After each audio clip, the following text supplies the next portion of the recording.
Have you ever stood in front of the mirror, looked yourself in the eye, and repeated with all your might, "I am successful.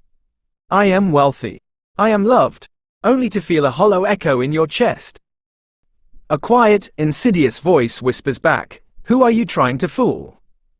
You've followed the script of countless self-help gurus, plastered your vision board with dreams, and chanted affirmations until your throat was dry. Yet, your bank account remains unchanged, your goals feel more distant, and that sinking feeling of, "Why isn't this working?"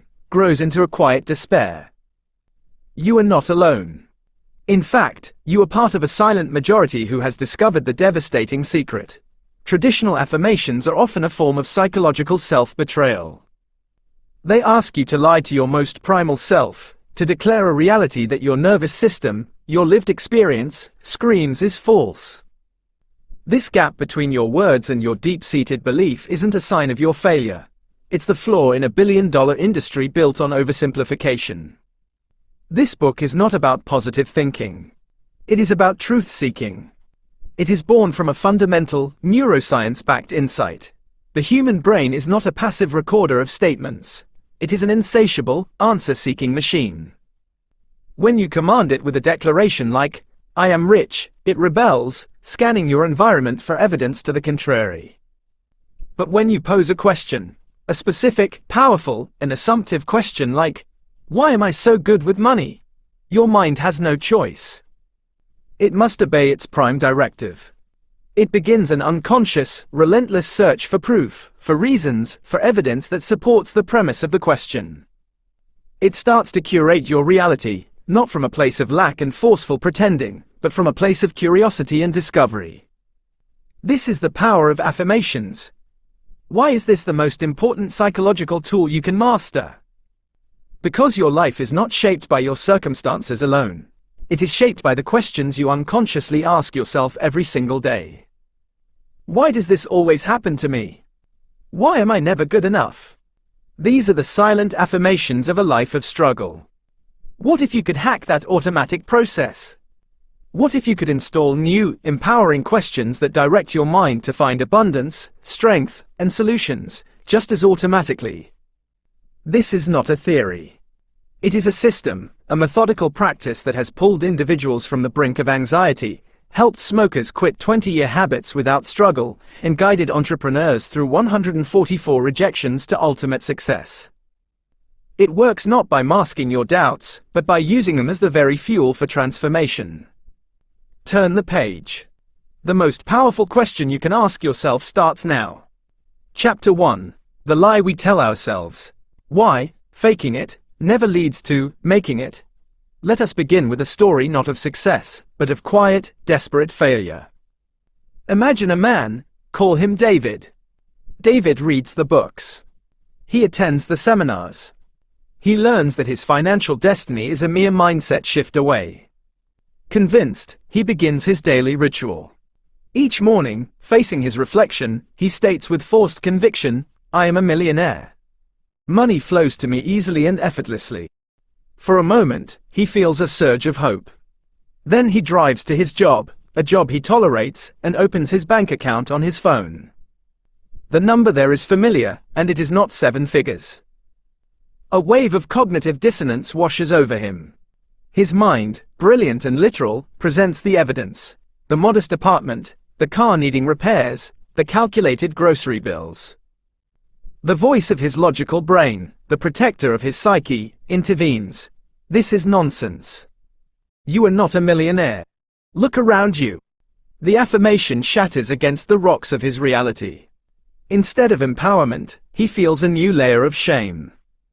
Not only is he not rich, but now he is also a failure at believing he is rich. His sense of lack deepens. This, right here, is the critical flaw in the classic affirmation model. It asks you to build a skyscraper of new belief on a foundation of quicksand, your current, contradictory evidence.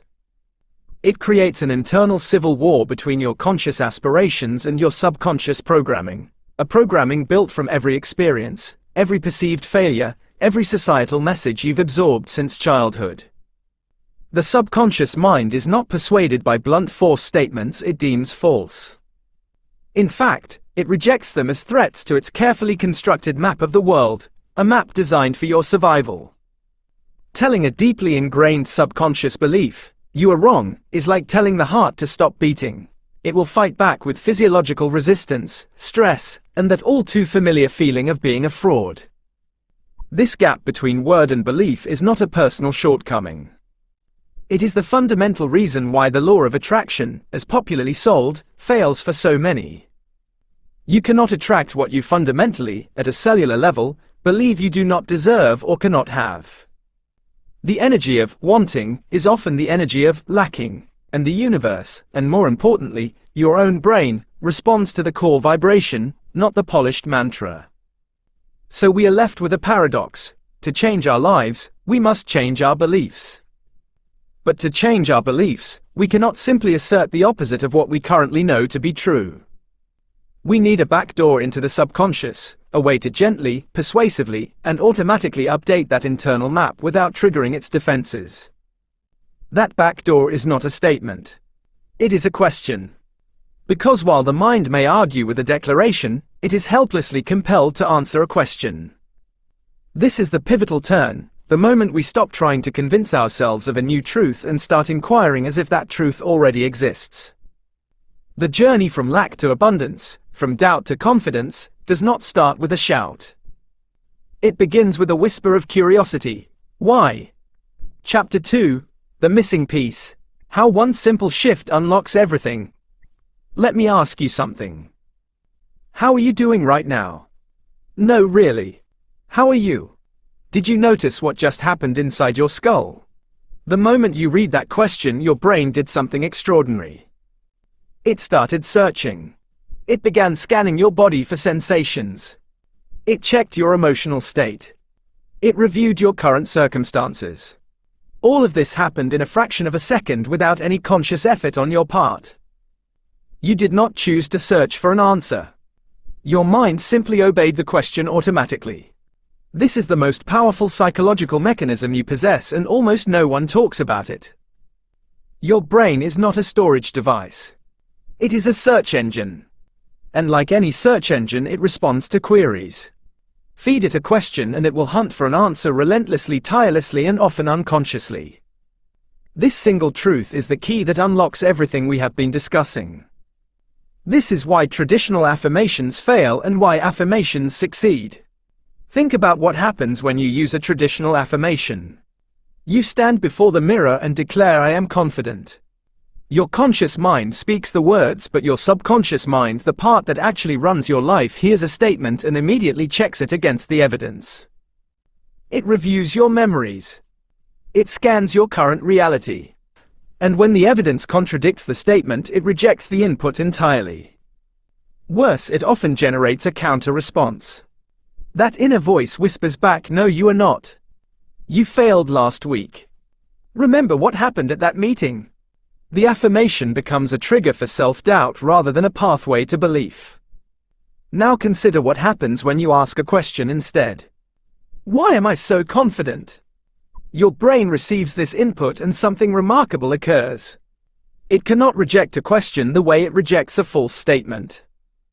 A question demands engagement. A question initiates a search. Your subconscious mind begins looking for evidence that supports the premise embedded within the question. It starts noticing moments when you did feel confident. It recalls times when you succeeded. It highlights qualities you possess that would make confidence natural for someone like you. The question assumes confidence exists and your brain sets out to prove why. This is not positive thinking. This is cognitive architecture. Your mind is designed to answer questions. It has been doing this since you were an infant learning to navigate the world. Every skill you have ever acquired began with an unconscious question. How do I walk? How do I speak? How do I read these symbols on a page? Your brain answered these questions through trial and observation and repetition. Affirmations simply harness this natural process and direct it toward your conscious goals. But here is where most people make a critical error. They ask the wrong questions. They have been asking disempowering questions their entire lives without realizing it. Why does this always happen to me? Why am I so unlucky? Why can nobody understand me? These are affirmations too. They are just negative ones. And your brain has been faithfully searching for answers to these questions for years. It has been collecting evidence for your limitations. It has been building a case for your inadequacy. Every time you asked, "Why am I such a failure?" your subconscious went to work proving exactly why that premise must be true. The solution is elegant in its simplicity. Replace your disempowering questions with empowering ones. Instead of asking, "Why am I always broke?" ask, "Why does money flow to me so easily?" Instead of asking, "Why am I so anxious?" ask, "Why do I feel so calm and centered?" The structure is identical. The mechanism is identical. Only the direction has changed. And that directional shift makes all the difference in the world.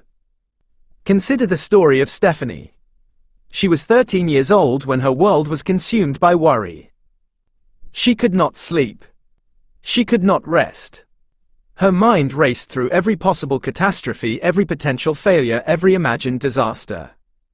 Her parents tried everything. They read to her. They prayed with her. They considered therapy. Nothing worked because nothing addressed the fundamental problem. Stephanie was asking herself terrifying questions all day long.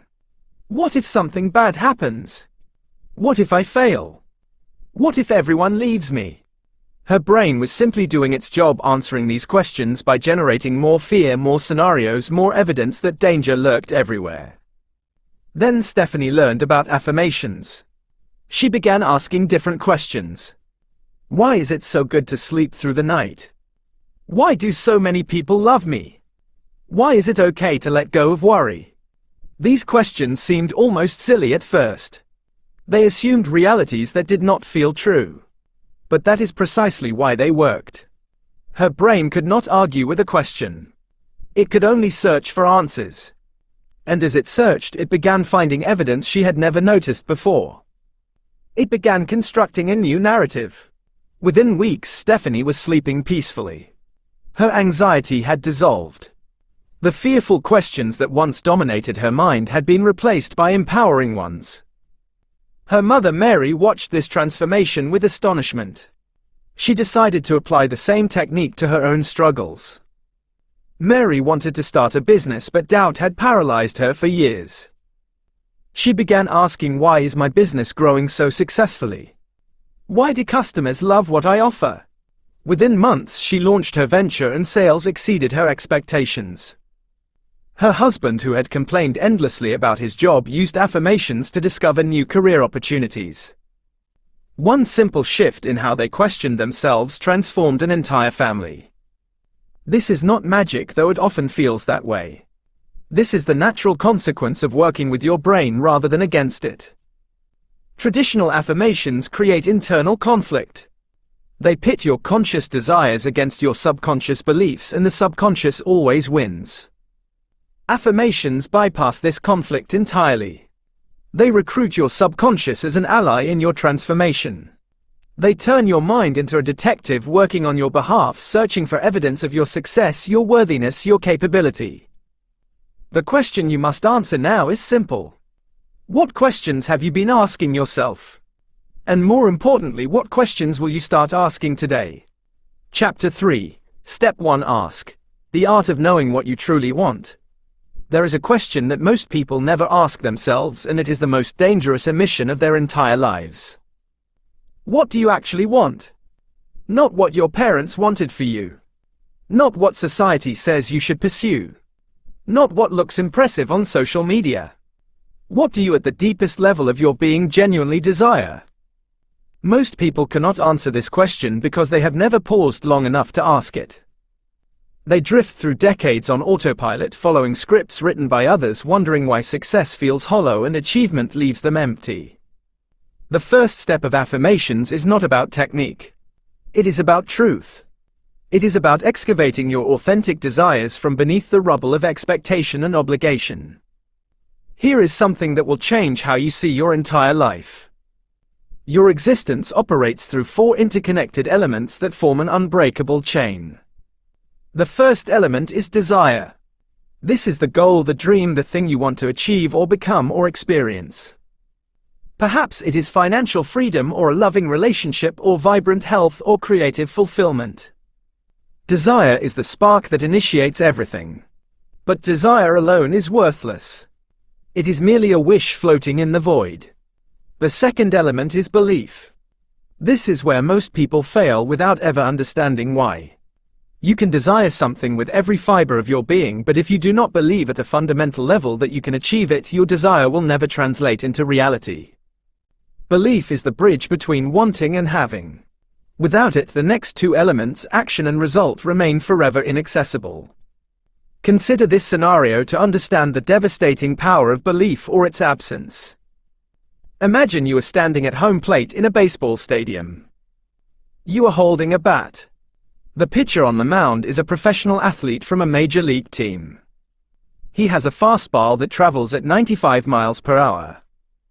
He has struck out hundreds of batters better than you. Now he winds up and throws. What happens in your body? Your muscles tighten. Your breath catches. Your mind floods with images of failure. You swing late or not at all. The ball whistles past you. You have failed. But here is the critical insight. You did not fail because you lacked the physical ability to swing a bat. You failed because your belief was poisoned before the pitch was ever thrown. Your weak belief contaminated your action, which produced the negative result. Now imagine a different scenario. You are standing at home plate again. But this time there is no pitcher. Instead, the ball sits motionless on a tee at waist height. A child could hit this ball. What happens now? Your shoulders relax. Your grip loosens. You feel almost bored by how easy this is. You swing and connect solidly. The ball flies into the outfield. Same bat. Same ball. Same physical you. The only thing that changed was your belief about the situation. When belief shifted from impossible to inevitable, your action transformed, and so did your result. This is not motivation. This is mechanics. This is how human performance actually works. The tragedy is that most people are facing major league pitchers in their minds while the actual situation is far more manageable. They have convinced themselves that their goals are impossible, that success is for other people, that they lack some essential quality required for achievement. These beliefs are usually not based on evidence. They are inherited fears and absorbed limitations and internalized criticisms accumulated over a lifetime. They are stories, not facts. But because they feel true, they produce the same paralyzing effect as if they were true. This is why the first step of affirmations requires you to get ruthlessly honest about what you want. Not what you think you should want. Not what seems realistic or reasonable. What you actually want in the core areas of your existence. Your health. Your relationships. Your financial life. Your sense of purpose and meaning. Your emotional well-being. Most people have never written these desires down because they are afraid of being disappointed. They keep their dreams vague so they cannot be accused of failing to achieve them. This is a psychological defense mechanism, and it is destroying their potential. When you clarify your desires, you create targets for your affirmations to work on. Vague desires produce vague results. Specific desires give your subconscious mind something concrete to search for. The question, why am I financially free, is more powerful than why am I doing okay with money. The question, why do I have such deep loving relationships, is more powerful than why is my relationship not terrible. Precision matters because your brain responds to specificity. It needs clear instructions to conduct its search effectively. So before you proceed to the next step, take time to excavate your authentic desires. What do you want your health to look like? What do you want your relationships to feel like? What do you want your financial reality to be? What do you want your daily experience of life to contain? Write these down. Speak them aloud. Let yourself want what you actually want without apology or minimization. This is the foundation upon which everything else is built. Chapter 4, Step 2, Afform. Rewiring your mind through the power of why. You have been programming your own failure for years and you never even knew it. Every single day your subconscious mind runs a continuous loop of questions. These questions shape your perception, filter your reality, and determine what opportunities you notice or ignore. The devastating truth is that most people are running a program of disempowering questions that guarantee mediocrity and frustration. Why am I always struggling? Why does nothing ever work out for me? Why am I not as successful as everyone else? These are not idle complaints. These are commands. Your brain treats every question as a search query, and it will work tirelessly to deliver results that match the premise. This is where the second step of affirmations becomes transformative. You now understand what you want from the previous chapter. You have identified your authentic desires in the key areas of your life. But desire alone creates nothing. The gap between where you are and where you want to be is bridged by belief. And belief is shaped not by what you tell yourself but by what you ask yourself. The subconscious mind is the engine room of your existence. It processes millions of data points every second. It controls your habits, your emotional reactions, your automatic behaviors. Whatever programming runs in your subconscious will manifest in your external reality. This is not mysticism. This is neuroscience. The key insight is understanding why we use the word why in our affirmations rather than how or what. When you ask yourself, why am I so wealthy, your brain receives a presupposition embedded within the question. The question assumes wealth already exists. It does not ask if you are wealthy. It asks why. This subtle linguistic structure bypasses your conscious resistance. Your logical mind might reject the statement I am wealthy because it can immediately check the evidence and find contradiction. But a why question sends your brain on a different mission. It begins searching for evidence that supports the premise. It starts noticing the abundance you already have. The roof over your head. The food in your refrigerator. The clothes on your body. The skills you possess. The relationships that enrich your life. Suddenly your brain is building a case for your wealth rather than against it. Compare this to asking, how did I become so wealthy? This question assumes a past event that your brain knows has not occurred. It searches for a memory of becoming wealthy and finds nothing.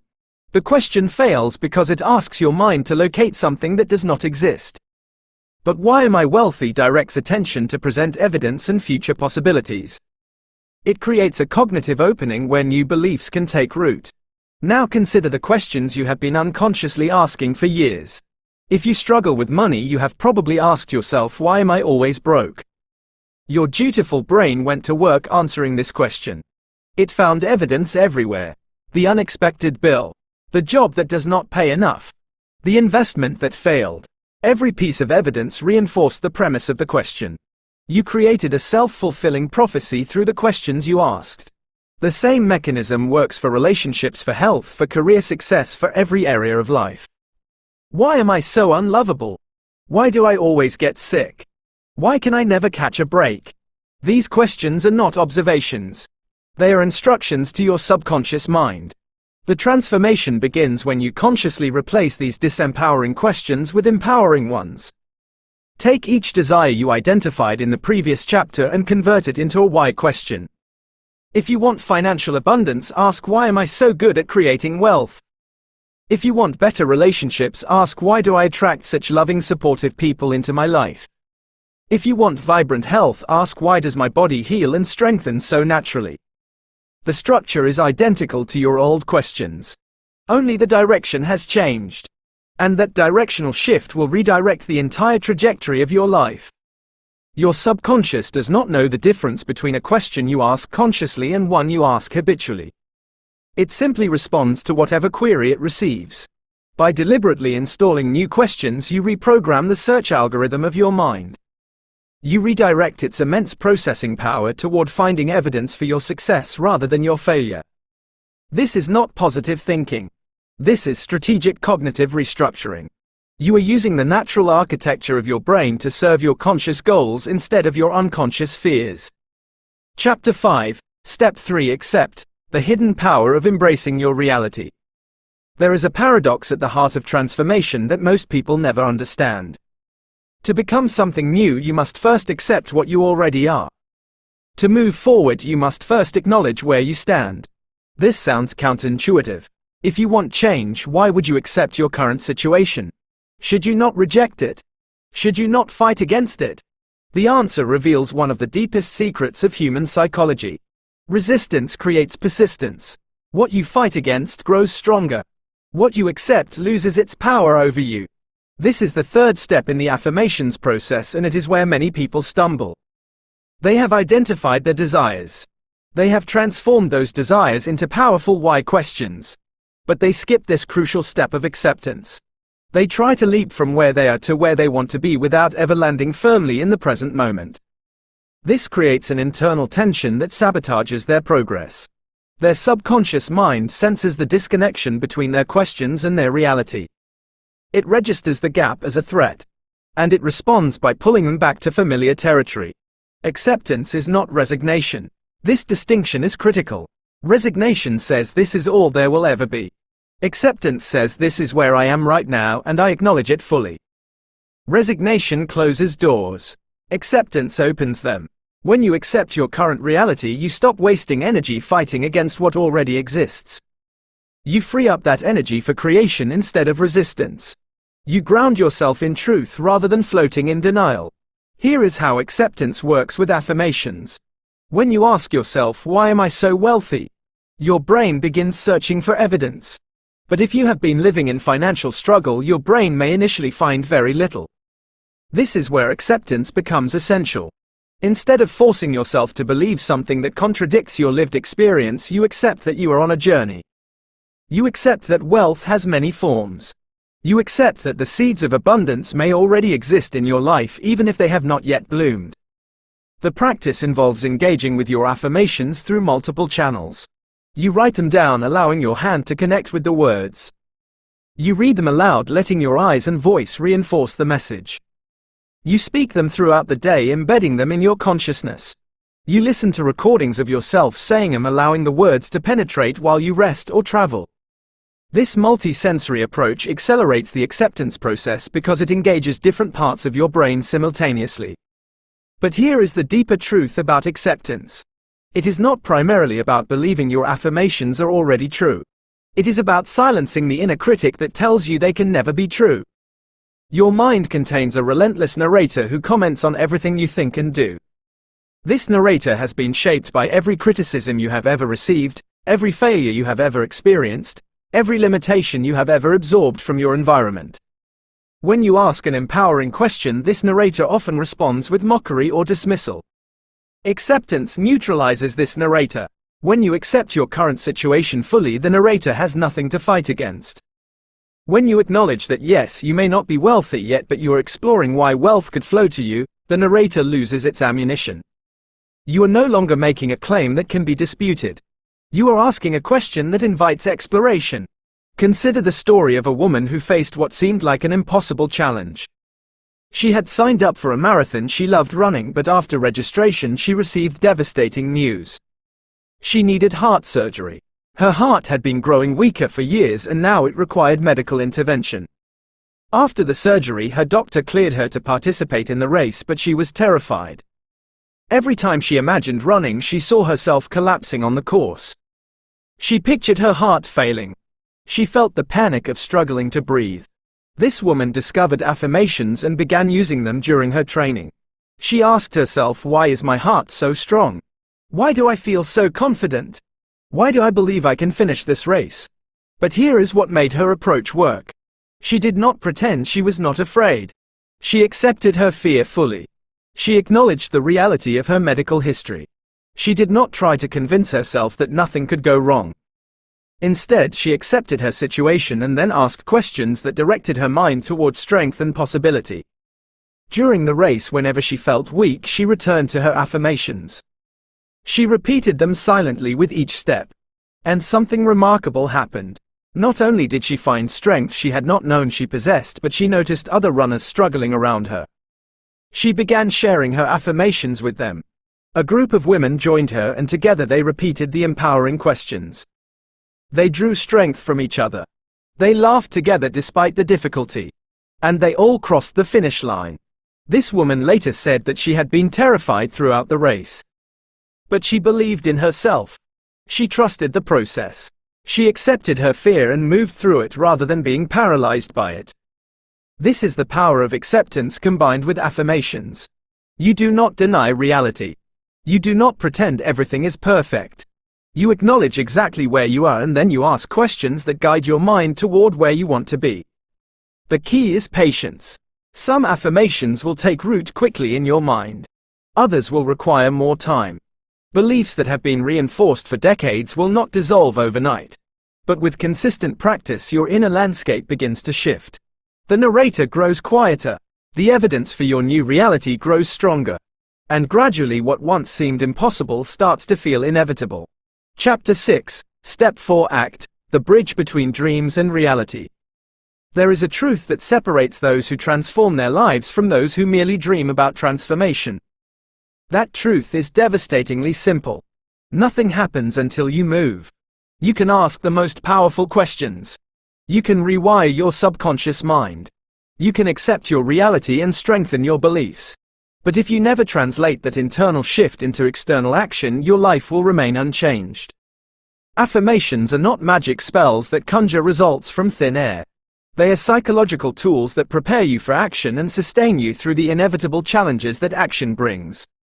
This brings us to a question that haunts everyone who embarks on a journey of personal transformation. If I do everything right, will I definitely succeed? The answer requires honesty. Sometimes you will do everything right and still not achieve exactly what you envisioned. Sometimes the universe has different plans. Sometimes the timing is wrong. Sometimes the goal itself needs to evolve. This is not a flaw in the system. This is the nature of reality. The question is not whether you will face obstacles and setbacks. The question is whether you will keep moving when they arrive.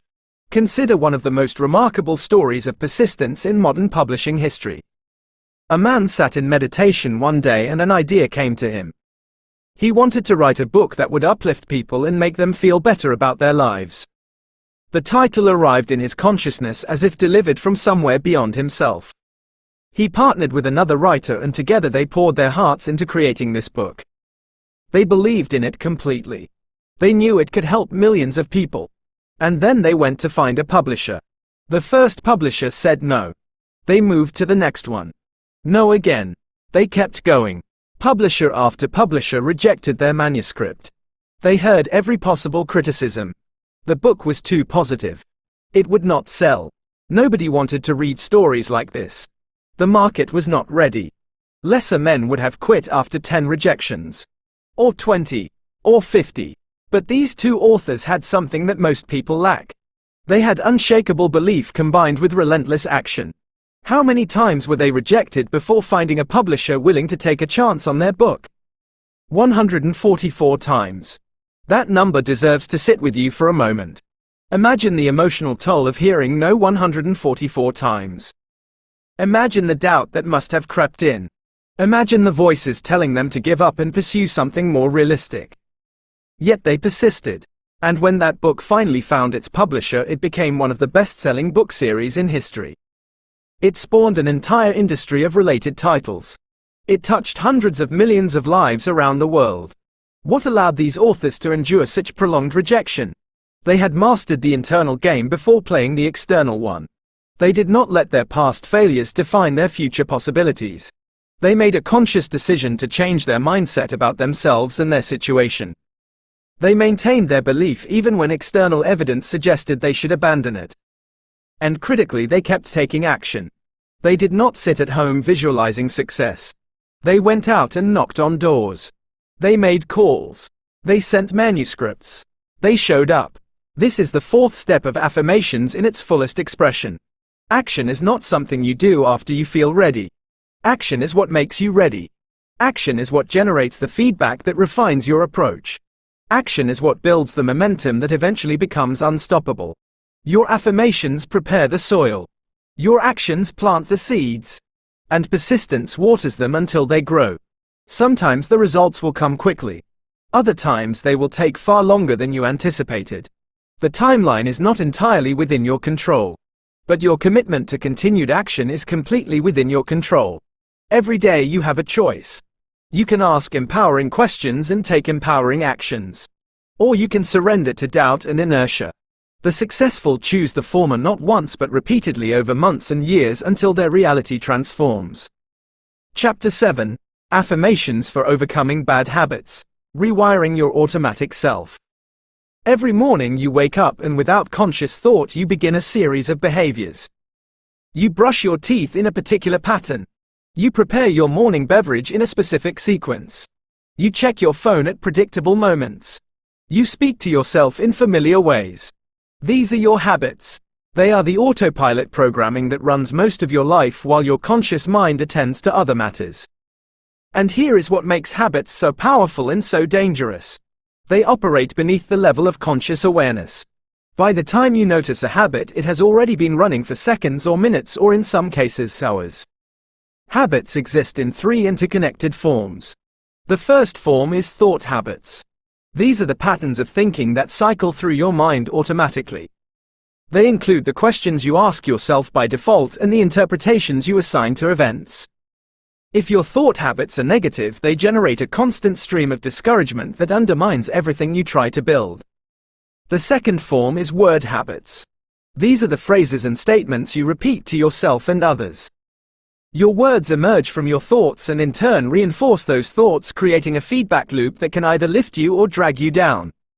The third form is action habits. These are the behaviors you perform automatically. Your action habits are the downstream consequence of your thought and word habits. Change the upstream habits and the downstream behaviors eventually follow. This hierarchy reveals something crucial about transformation. Most people try to change their action habits directly through willpower and discipline. They try to force themselves to stop smoking or start exercising or eat differently. Sometimes this works temporarily, but the failure rate is staggering because the underlying thought and word habits remain unchanged. The person who forces themselves to quit smoking while still asking themselves, "Why is this so hard?" and telling themselves, "I am a smoker trying not to smoke," is fighting a war on multiple fronts. Their conscious willpower battles their subconscious programming. And the subconscious almost always wins eventually. Affirmations offer a different approach. Instead of attacking the action habit directly, you reprogram the thought habit that generates it. Consider a woman who smoked cigarettes for 20 years. She lit up every 10 minutes throughout the day. Smoking was woven into the fabric of her existence. She had tried everything to quit. Nicotine patches failed. Medication failed. Hypnosis failed. Willpower failed repeatedly. She did not even enjoy smoking anymore. It was simply something she did because she had always done it. A consultant suggested she try something radically different. He wrote a single question on a piece of paper. "Why is it so easy for me to quit smoking?" He asked her to read this question once or twice a day. That was the entire intervention. No complicated program. No support groups. No gradual reduction. Just one question repeated daily. Several weeks later, the consultant visited her home. He stayed for 90 minutes. During that entire time, the woman did not smoke once. Not a single cigarette. When he asked her about it, she seemed almost confused. She said she did not understand why quitting was so easy this time. Everything about it felt different. The cravings that had tormented her for 2 decades had simply dissolved. What happened? The affirmation bypassed her conscious resistance and spoke directly to her subconscious mind. Instead of telling herself, "I am quitting smoking," which her subconscious rejected as false and difficult, she asked, "Why is it so easy for me to quit?" Her brain had no choice but to search for reasons why quitting might be easy. It began noticing moments when she did not want a cigarette. It began finding evidence of her strength and capability. It began constructing a new narrative in which she was someone for whom quitting was effortless. And as that internal narrative shifted, her external behavior followed automatically. This is the power of addressing habits at their source. You do not fight the behavior. You transform the thinking that creates the behavior.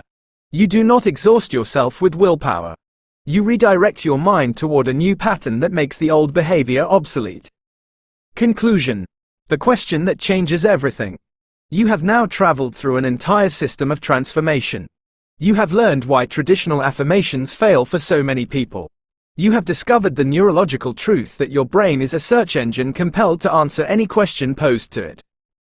You have explored the 4 steps of affirmations. Asking the right questions. Forming those questions around your deepest desires. Accepting your current reality while reaching for something greater. And taking persistent action regardless of temporary setbacks. But knowledge without application is merely entertainment. You can close this book and return to exactly the life you had before. You can let these ideas fade into the background noise of all the other self-help concepts you have encountered. Or you can make a different choice. You can begin today. You can take the first step before the inspiration fades and the familiar patterns reassert themselves. Change is not easy. Anyone who tells you otherwise is selling something. You will encounter resistance, both external and internal. Voices in your mind will tell you that this cannot work.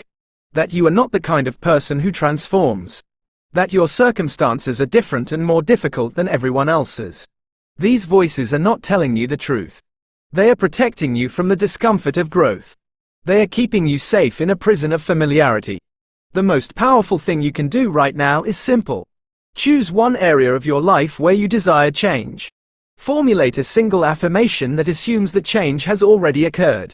Write it down. Read it aloud. Let it begin its work in the hidden depths of your subconscious mind. And then take one small action that aligns with the reality your question describes. You do not need to overhaul your entire existence overnight. You do not need to become a different person by tomorrow morning. You simply need to start asking better questions. The mind that asks, "Why does everything always go wrong for me?" will find endless evidence of misfortune. The mind that asks, "Why do things work out so well for me?" will discover opportunities and blessings hiding in plain sight.